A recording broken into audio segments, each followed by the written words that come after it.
আমাদের জীবনের নিরাপত্তাহীনতার কারণে আমরা কর্মবিরতি দিয়েছি। এখনও আমরা বাইরে ডিউটিতে যেতে পারছি না। বাইরে গেলে আমাদের পুলিশ শুনে এখনও আমরা পুলিশ যারা আমরা এখনও জনগণের কাজ পর্যন্ত আমরা পৌঁছে যেতে পারি না। আমরা তাদের আস্থা ভেঙে ফেলছি। আমরা আসলেই তাদের আস্থা ভেঙে ফেলছি আমরা সিনিয়র অফিসারদের নির্দেশে। এখন যদি আমরা সেরকম একটা পরিবেশ পাই তবেই না আমরা তাদের সঙ্গে মিশতে পারবো। আমাদের দাবিও একটাই যে আমরা জনগণের পুলিশ হতে চাই।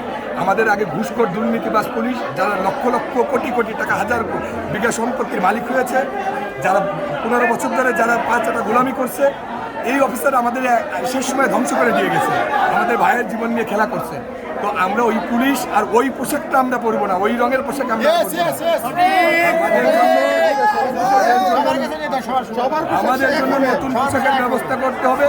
সবার পোশাক এক হতে হবে।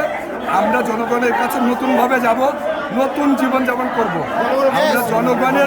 আমরা এখন জনগণের মিশতে চাই, জনগণকে সেবা দিতে চাই, সেটা ঘুষ এবং দুর্নীতি মুক্ত। কোনো থানার যদি কোনো পুলিশ ঘুষ খায় এবং আমাদের কাছে যদি ওই নিউজ আসে আমরা যে কমিটি করবো সেই ব্যবস্থা নিব, তাকে জনসম্মুখে তার বিচার হবে। আমরা প্রতিজ্ঞাবদ্ধ, আপনারা জনগণ আমাদের পাশে থাকবেন। ভাই আপনাদের ভুল আমরা ক্ষমা চাচ্ছি জনগণের কাছে। আমরা যা করেছি আমরা ক্ষমা চাচ্ছি ভাই। আমাদের কিছু করা ছিল না, আমরা বিদ্রোহ করতাম, তখন আমাদের বিদ্রোহী ঘোষণা করতো।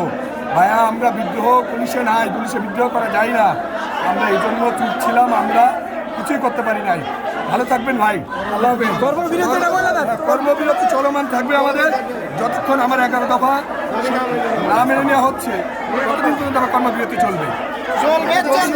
সমগ্র বাংলাদেশ সমস্ত পুলিশ। আর এটা আমাদের আইজি স্যার কথা বললাম যখন আমি যেখানে ওরা বলছে ঠিক আছে আমি তোমাদের সঙ্গে আসি, কারণ আমাদের জীবনের নিরাপত্তা স্যারটা এখন আসলেই দিতে পারতেছে না।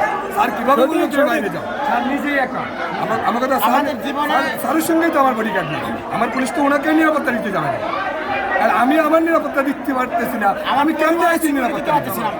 আমার কথাটা বুঝাইতে পারছি কিনা? আমি এসপির বডিগার্ড কেমনে করবো? আমি ডিআইজির বডিগার্ড কেমনে যাবো? আমি তো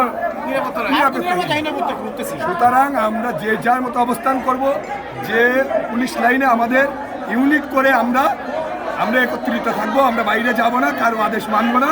আদেশ একটাই, আগে 11 দফা পালন হবে, তারপর আমরা মাঠে ফিরে যাবো। ধন্যবাদ সবাইকে।